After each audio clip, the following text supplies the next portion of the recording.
안녕하십니까.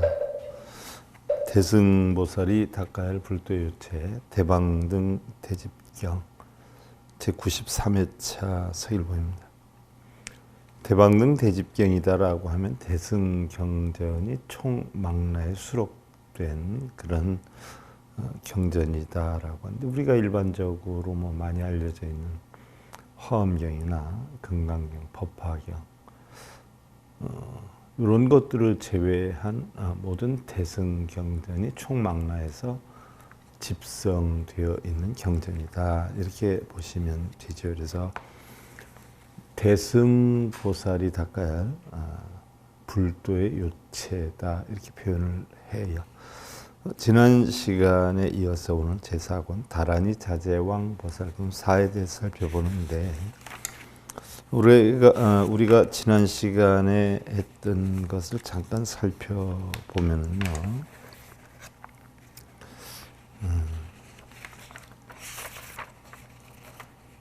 선남자여, 이와 같은 글자를 원인으로 연설하는 모든 법은 모든 글자가 각기 모두 있는 것이니 보살의 구업으로 나토 인정하는 것이라 대해 다란이라 이름한다라고 했어요. 보살의 구업으로 나토 인정한다. 여러분들 다 아시지요? 우리가 업에 대해서는 신업, 구업, 의업 이렇게 나누는데, 신업이다라고 하는 것은 살생투도사음이고요. 구업이다라고 하는 것은 망어, 기어, 양설, 악구를 이야기를 하지요. 또 뜻으로 짓는 업이다라고 하면 탐진치를 이야기를 하는데, 바로 여기에서 보살의 구업, 망어, 기어, 양설, 악구로 인해서 나토 인정한다라고 했고요. 또한 연화다란이는 보살이 이 다란이 머물러 있는 설법하는 곳이니 항상 칠보에 청정하고 묘한 연화를 내 법자를 만들고 보살이 그 위에 앉아 법화를 펴 말한다라고 했고요. 또한 다시 없는 연꽃이 많이 내리면 이러한 모든 연꽃 역시 가지가지 청정한 법음을 내는데, 그 소리가 깊고 넓어서 모든 방향으로 깨닫게 하나니 12부의 소리요 청정한 소리이며 번뇌를 끊는 소리다라고 했는데, 12부다라고 하는 것은 우리가 부처님 경전 3장 12부다라고 표현하지 않아요. 그걸 나타내는 것이고, 청정한 소리다라고 하는 것은 부처님의 가르침이 결국은 청정한 법을 나타내는 것이죠. 그리고 그러한 청정한 법에 의해서 모든 번뇌를 끊는 소리다라고 했고요. 이때 보살이 무견하게 머무르면 이러한 모든 연화가 각기 모두 능히 법을 설하고 역시 가지가지 한량없는 광명을 내어서 일체 중생들이 각기 모두 보살이 연화대에 앉아서 불사를 지어서 베푸는 것을 본다라고 했는데, 자, 불사를 지어서 베푼다라고 했습니다. 자, 우리는 흔히들 불사라고 하면 무슨 사찰불사니, 기와불사니, 기동불사니, 전각불사니, 태화불사니, 이루 형용할 수 없이 많은 불사라는 용어를 사용을 한단 말이죠. 그런데 과연 그 불사라는 용어를 거기에 써도 되는 건지 한번 의심해 볼 여지성이 있는데요. 이 불사라고 하는 용어는요, 부처님의 일을 뜻해요.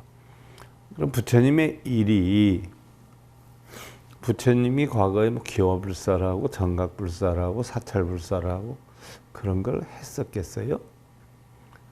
교묘하게 불사라는 용어를 갖다 붙여서 사용을 하는데, 올바른 불사라고 하는 것은 부처님의 일이라. 부처님의 일은 뭘 뜻하느냐? 깨달음을 얻어서 고통받는 중생에게 고통받지 않는 방법을 설하는 것, 부처님의 가르침을 전하는 것. 그러니까 부처님과 같은 깨달음을 얻어서 부처님의 가르침을 전하는 것, 이게 부처님의 일이에요. 무슨 사찰의 영리를 목적으로 절을 짓는다, 기와를 올린다, 이렇게 해서 흔히들 불사 많이 하지만, 불사라는 용어는 그런 데 사용하는 것이 아니죠. 올바른 불사는 부처님의 진리를 깨쳐서 중생을 구제하는 일을 불사라 한다라고 하지요. 자, 이것을 연꽃다란이라 한다라고 했고요. 또 걸림없는 문에 드는 임무의 문 다란이는 걸림이 하나도 없이 문에 들어요. 어떤 문에 드느냐? 깨달음의 문에 드는 거죠. 이런 다란이는 보살 마하살이 한 가지 법을 설할 때 걸림이 있지 않으면 만약 두 법, 세 법, 네 법 내지 백천의 한량 없고 그다음 항아에 모래알처럼 많은 법, 부처님의 법은 한량이 없죠. 사천하의 미진 등의 법, 내지 삼천대천세계의 미진 등의 법, 내지는 항아의 모래알 같은 모든 부처님 세계 미진 등의 법이니 아주 작은 티끌과도 같은 것을 우리가 미진이다라고 하죠. 또 글자나 글귀의 뜻도 역시 걸림이 없나니 부처님 가르침에 글자나 글귀에 역시 걸림이 없나니 이것을 걸림없는 문에 드는 임무의 다란이 문이라 합니다. 라고 우리가 지난 시간에 살펴봤어요. 자, 그럼 오늘은 이어서 굉장히 중요한 부분이지요. 사무외지 다란이자 소위 법무외지 의무외지 사무외지 락설무외지 니라나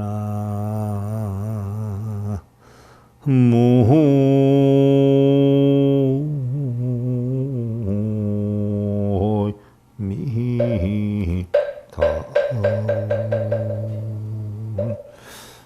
자, 사무외지 다란이자 소위 법무외지 의무외지 사무외지 락설무외지라고 했어요. 사무외지다. 사무외지는 네 가지 걸림이 없는 지혜를 이야기해요. 네 가지 걸림 없는 지혜. 자, 소위 이른바 법에 걸림이 없는 법무외지. 또한 옳음, 바른 뜻에 걸림이 없는 의무외지. 또는 말에 걸림이 없는 사무외지. 말에 걸림이 없다라고 하는 부처님 가르침 전하는 걸 이야기를 하죠. 또 즐거이 설함에 걸림이 없는 락설무외지다. 그래서 결국은 법을 터득하는 법무외지, 바른 법을 터득하는 의무외지, 또 이러한 바른 법을 전하는데 걸림이 없는 사무외지, 또한 이런 걸림 없는 법을 전하면서 즐거움을 느끼게 하는 락설무외지다. 이게 사무외지다. 사무외지라는 용어가 종종 경전에 나와요. 이 부분이 바로 사무외지다 하는 거 필요하시고 법, 의, 사, 락설무외지다. 동방무량 세계중생 유문법자 보살수의 법무에답 남방무량세계 중생 유문의자 보살수의 무에답 또 서방무량세계 중생 유문사자 보살수의 사무에답 북방무량세계 중생 물락설자 보살수의 락설지답 시명 사무외지 다란이 이하라 그랬어요. 동방의 무량세계 중생이 법을 묻는 자가 있다면 보살은 그에 따라 법으로 걸림없는 답을 하고 만약에 남방의 무량세계 중생이 법을 묻는 자가 있다면 보살은 그에 따라 법으로 걸림없는 답을 하고 서방의 무량세계 중생이 법을 묻는 자가 있다면 보살은 그에 따라 법으로 걸림없는 답을 하고 북방의 무량세계 중생이 즐거이 설함을 묻는 자가 있다면 보살은 그에 따라 즐거이 설하는 지혜로 답해야 하는 이것을 사무외지 다란이라 합니다. 동서남북에 한량없는 중생들이 법을 묻는다라고 하면 바로 그에 따라 법으로 걸림없는 답을 해준다. 우리는 사무외지를 법, 의, 사, 락설, 무외지다라고 했지만 또한 동서남북의 중생들이 법을 물어온다면 걸림없이 그에 따라 답을 해주는 것을 우리는 사무외지 다란이다라고 한다라고 해요.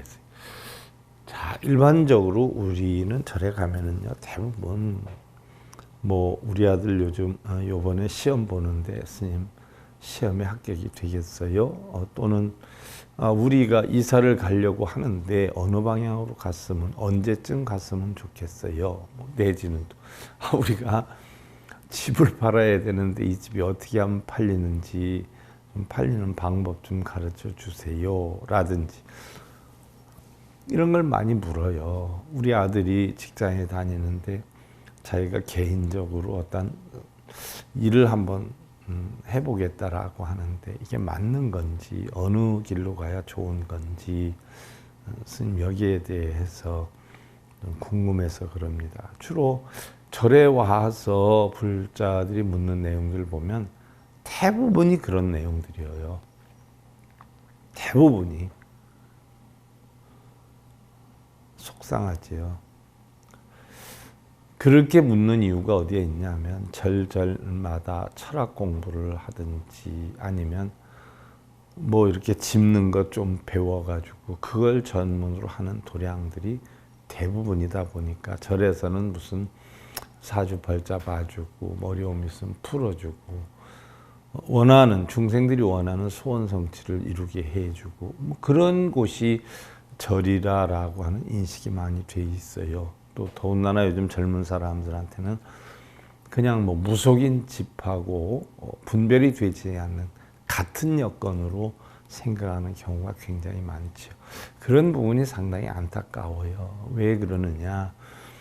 사실 절이다라고 하는 것은요, 부처님 가르침을 전해서 우리가 고통받는 그러한 사람들이 고통받지 않는 방법을 배우고 지혜로움을 배워 익혀서 자기의 삶을 긍정적이고 행복한 삶으로 영위해 나갈 수 있는 그런 방법을 가르치고 공부를 하는 곳이 사실은 절인데 뭐 불교의 사찰이다라고 하면서 좀 미신적인 어떤 역량으로만 하다 보니까 많이 속상한 거죠. 그래서 바로 중생들이 법을 묻는다라고 하면 동서남북의 중생들이 법에 대해서 묻는다라고 하면 걸림없이 그 법을 다 가르쳐 주는 것, 이것을 사무예지 다란이다라고 한다. 걸림이 없는 지혜로 바로 중생들의 가르침을 주는 것, 이것이 바로 불사이기도 하다는 얘기.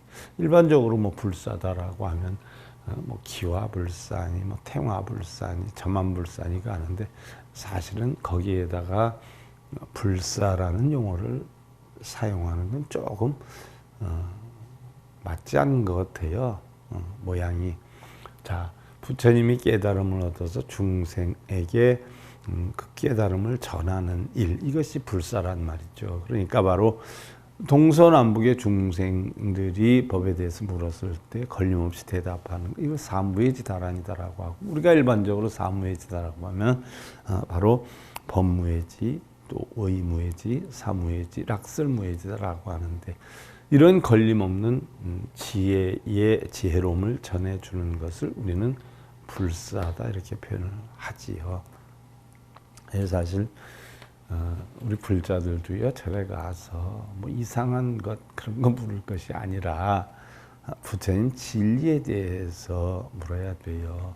뭐 언젠가 제 밑에서 공부하던 승려가 볼일 보러 밖에 나갔는데 옆에 앉아 있는 사람이 스님, 저 법성계에 보니까 무명무상절일체라고 하는 용어가 있는데 왜 세상에는 전부 모양이 있고 이름이 있고 그런데 왜 무명무상절일체에서 모양이 없고 상이 없다, 또 이름이 없다라고 얘기를 했는지 이해가 안 갑니다 라고 하니까 우리 상자가 제가 아직 공부 중이라 나중에 공부를 좀 더 해서 답을 해드리겠습니다 라고 하니까 이 상자가 절에 와서 대번하는 소리가, 스님 제가 공부를 좀 해야 되겠습니다.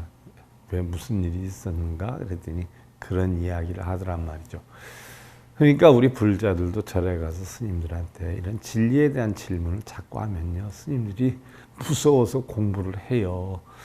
답을 못하면 얼마나 창피해요.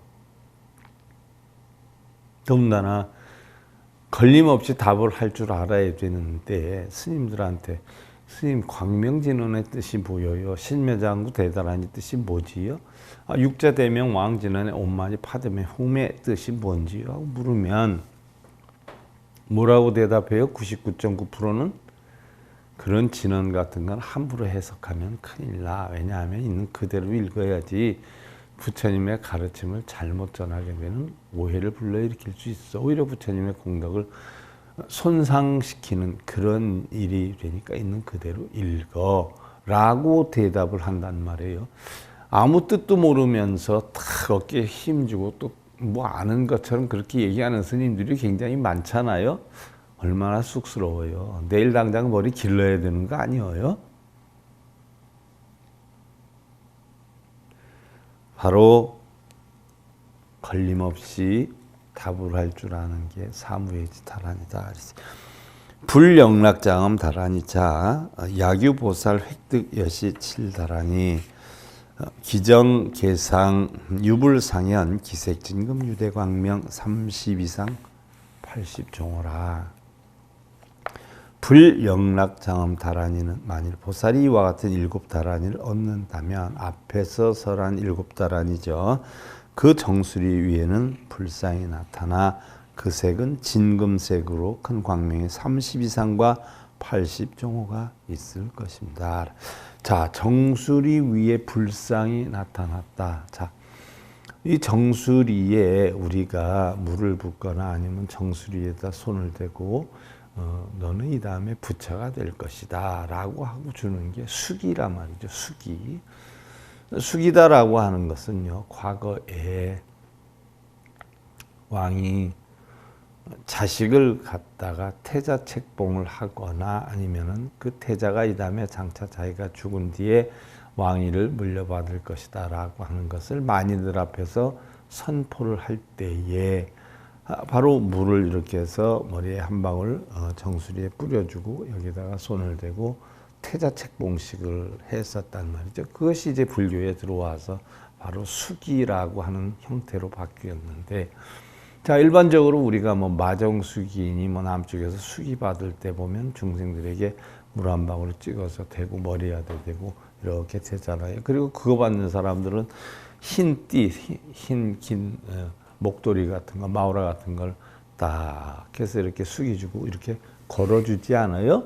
이제 이게 남방 쪽에서 수기를 받는다라고 하는데, 그럼 여기에서 정수리라 표현하는데 우리 불교에서 정수리를 굉장히 많이 경전에 나와 있어요. 이 정수리라는 것은요, 어떤 최고의 이 다음에 어떤 수기를 받는다거나 부처님의 진리를 깨우쳤다거나 아니면 그와 같이 최고의 높은 어떤 역량으로 받아들였다거나 라고 하는 것을 나타낼 때 정수리로 표현을 해요. 그래서 정수리 위에는 자, 마음으로 받아들였지만 진실된 마음으로 청정한 마음으로 받아들였을 때 정수리로 받아들였다 이렇게 표현을 하기도 한단 말이죠. 그래서 바로 정수리 위에는 불상이 나타나서 그 색은 진금색이다. 그러니까 실제로 불상이 나타났다라기보다는 혹시 형상이 있다면 불상이지만 진금색이다라고 하는 것은 바로 부처님의 진리를 그만큼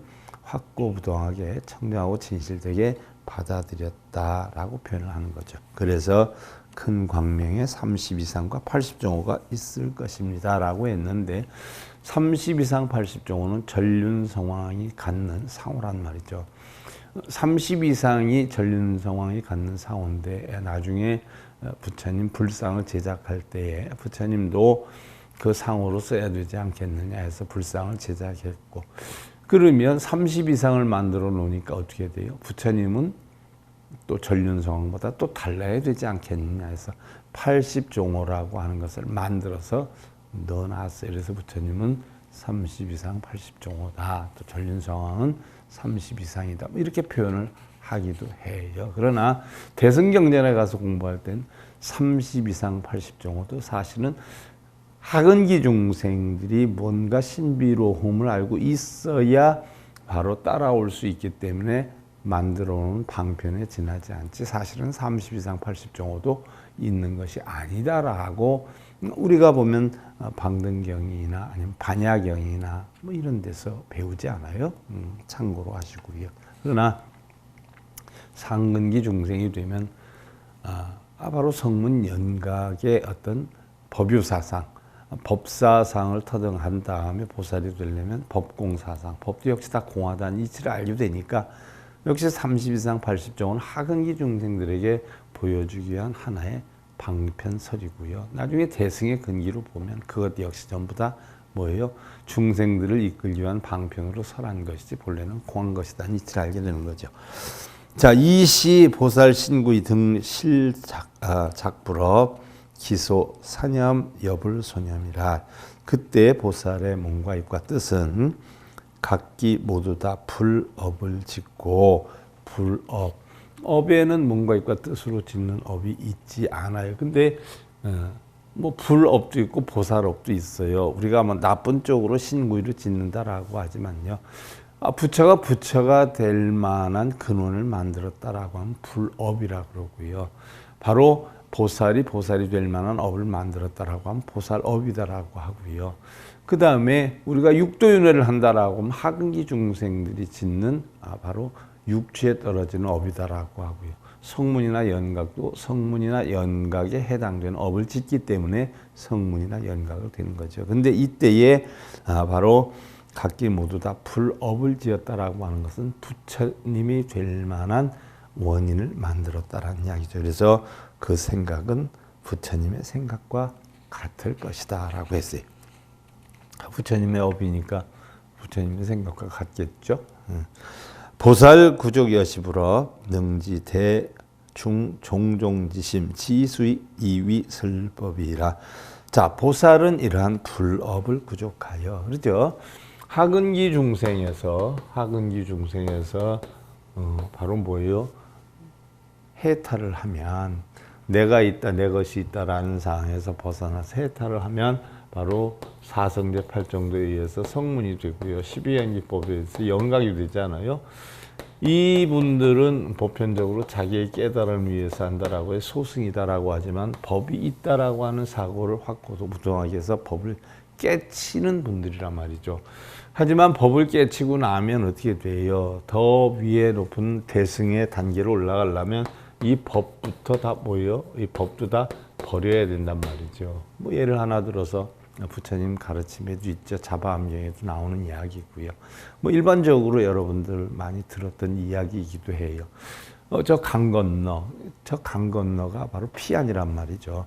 강 건너로 가기 위해서 뗏목을 만들어서 타고 가면, 자, 이게 바로 차 안의 세계에서 피안으로 가면 하는 뜻이에요. 또한 성문과 연각의 세계에서 보살의 경지로 가면, 바로 그 언덕에 이르면 그 타고 갔던 뗏목을 버려야 되느냐, 이고 짊어지고 메고 다녀야 되느냐, 부처님이 질문하니까 제자들이 버리고 가야 됩니다라고 하지 않았어요? 바로 성문과 연각의 법을 다 터득했지만 저 언덕에 저 피안에 이르기 위해서는 어떻게 돼요? 이 법도 다 버려야 되죠. 그래서 법이 공한 이치를 알아야 바로 보살이 되는 거예요. 그래서 여기에서 보살이 이러한 불업을 구족하여, 그래서 불업, 부처님의 업을 구족하여, 그래서 보살에서 다시 단계가 뭐예요? 구공이라라고 하는 이치, 잃을 것도 버릴 것도 얻을 것도 뭐 없다라고 하는 이치를 터득하면 청정한 부처의 세계로 가는 것이니까, 바로 이러한 보살이 불업을 구족해서 능히 대중의 가지가지의 마음을 알고는 뜻에 따라 설법하는 것입니다. 그래서 자, 보살의 지위에 왔으니까 이미 거쳤잖아요. 성문과 연각의 일을. 내가 대학생이 되면 중고등학생 시절에 배웠던 걸 거쳤지 않아요. 또 하근기 중생들의 육도연회를 하는 초등학교 수준 내지는 유치원 수준의 과정을 거쳤지 않아요. 그러니까 자기는 뭐 초등학생이나 중고등학생의 어떤 역량을 놓고 대학생 공부를 하잖아요. 그럼 대학생 수준의 보살의 경지에 오르면 어떻게 돼요? 능히 중고등학생이나 초등학생의 여건을 아니까 가지가지 그 공부를 하는 사람의 마음을 알고는 뜻에 따라 설법을 한다. 알고는 그 뜻에 따라 중생들의 뜻에 따라 뭘 알고자 하는지, 어떤 마음으로 알고자 하는지 그걸 알아서 중생들의 근기에 맞춰서 설법을 한다. 이게 보살의 지위죠. 그래서 보살은 성문과 연각과 하근기 중생들에게 설법을 해요. 또 성문과 연각은 하근기 중생들의 설법을 할 수 있어요. 왜? 중고등학생이면 초등학생이나 유치원생 가르칠 수 있지 않아요? 바로 그 얘기예요. 하지만 초등학생 수준이다라고 하면 성문 연각이나 보살의 어떤 경계를 알 수가 있느냐? 전혀 몰라요. 유치원생이 초등학생이 중고등학생의 경계를 알 수가 있나요? 모르죠. 근데 대부분의 애불자들은, 대부분의 또 스님들은 근기가 이근기에 벗어나지를 못해요. 뭐 물론 초등학교 선생님은 나이를 아무리 먹어도 초등학생하고 마음이 비슷하다, 청아하다, 뭐 그렇게 얘기는 하지요. 그래서 하근기 중생들을 이끌기 위해서 하근기 중생들을 이끄는 스님들이 하근기 중생과 똑같은 역량인 건지, 아니면 그 하근기 중생들에게 여건을 펴는 것 이외에 더 이상의 중근기나 상근기에 대한 지혜를 몰라서 그러는지 몰라도 우리나라는 대부분 이런 유치원이나 초등학교 수준의 가르침을 주는 곳이 99%잖아요. 여기에서 벗어나질 못하지 않아요? 조금 나아가는 데가 이제 성문과 연각의 기초단계법 나가지요. 성문과 연각에 벗어난 보살 단계의 경계에서는 하나 이해를 못해요. 알아듣지를 못해요. 괜히 자기가 알고 있는 범위 내에서 초등학생이나 유치원생이 고등학생 거 들어오면 저거 틀렸어. 우리 학교에서 배우는 거하고 달라. 저런 게 어딨어. 이런 거나 비슷해요. 약 1일, 약 2일 내지 무량 백천만세 불능진 기소지 법문 문자 구이라. 만약 하루나 이틀 내지는 한량없는 백천만 세에 이르더라도 능히 그 아는 바 법문과 문자와 글구의 뜻을 다할 수는 없습니다. 자, 아무리 보살의 지위에 있어서 중생들의 가르침을 편다 해도 그 문자나 글구의 뜻을 다할 수는 없다. 다 가르침을 줄 수는 없다는 이야기죠. 뻔하죠. 자, 제가 그런 얘기 간혹 해요. 우리 불자님들한테 강의를 하라 그래 놓고 SIB 했잖아요. 또 법문을 하라고 그러고 사람들한테 질문을 좀 받아보라라고 하면 무서워서 질문을 못 받아요. 어떤 질문을 어떻게 할지, 어떻게 받을지 모르겠다. 자기 만약에 모르는 질문을 하면 어떻게 하느냐 하는 그런 것을 얘기를 한 적이 있었어요. 그래서 제가 그런 이야기를 했어요. 아무리 어디 가서 법문을 해도 그 법문을 들으러 온 사람은 그 법문을 하는 사람의 수준보다 낮기 때문에 법문을 들으러 오는 것이다. 예를 한번 들어봐요. 초등학생 수준의 공부를 가르치는데 대학생이 와서 들어요? 중학생 수준의 공부를 가르치는데 대학원생이 와서 듣나요? 아니란 말이에요. 어떤 법문을 할 때 그 법문을 들으러 오는 사람들은요, 그 법문의 수준보다 아래이기 때문에 들으러 오는 거예요. 그럼 거기에서 질문을 해봤자 뭐예요? 전부 초등학생 수준의 법문을 한다면 초등학생 수준의 질문뿐이 하지 않아요. 그 이상의 나은 질문을 하지 않아요. 또 그 반면에 좀 높은 수준의 대승의 법문을 하다 보면 역시 그 대승에 준하는 사람들이 와서 법문을 들어요.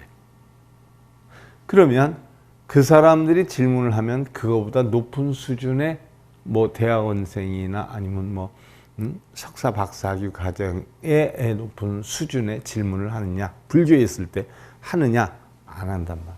못 한단 말이에요. 몰라서. 제가 방송을 지금 수십 년 했어요. 처음 BBS 생겨난 때 뭐 한 4, 5년 전인가? 그때 일요법회를 제가 했었어요.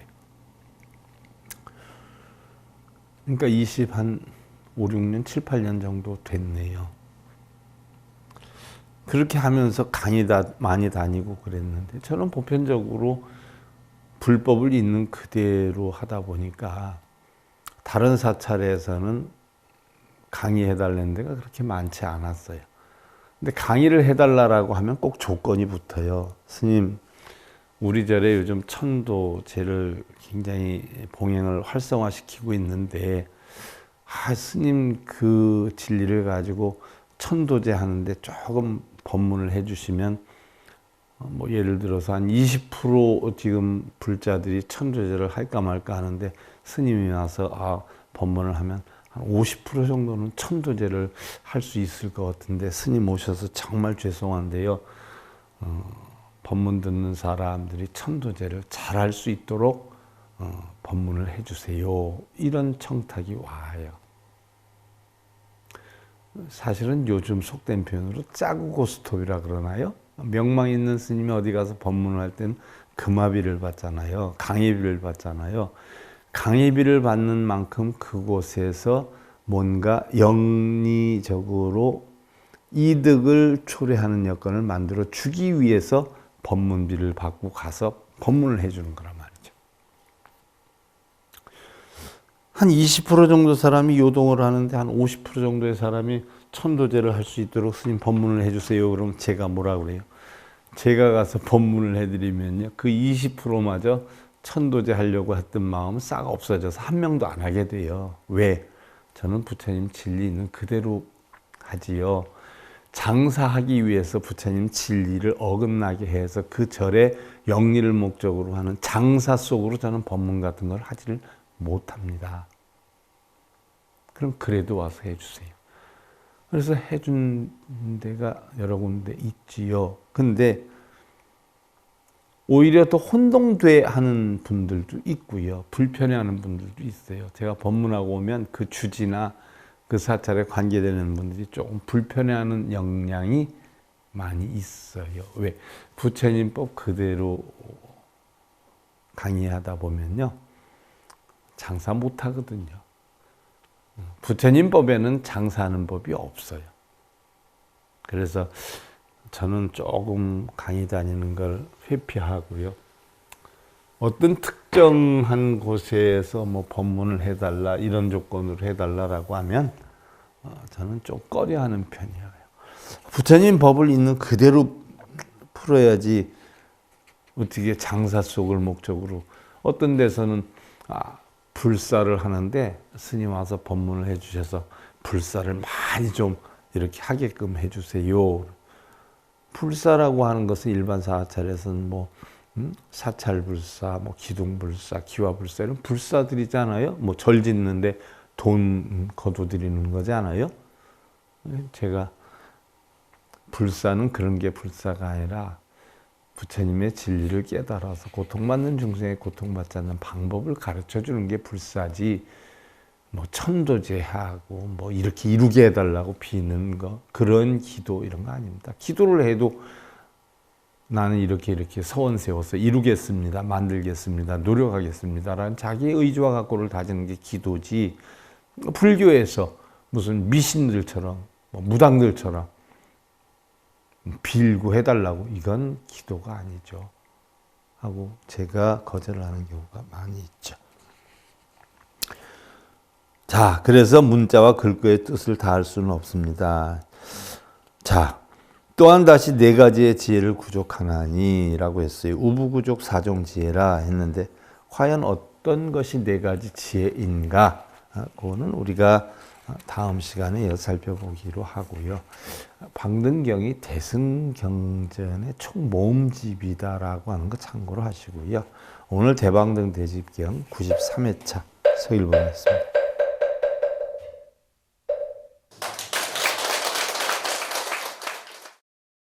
행복으로 가는 징검다리에 서길봉 스님이 여러분들을 초대합니다. SIB 불교교육대학에서는 더 듣다, 생활 속의 천수경, 달마대사 성관법, 현대생활 불교 법요지, 불교학개론, 성찰스님 100일 법문 등을 비롯한 다른 불법, 다른 진리, 서길봉 스님의 SIB 불교교육대학.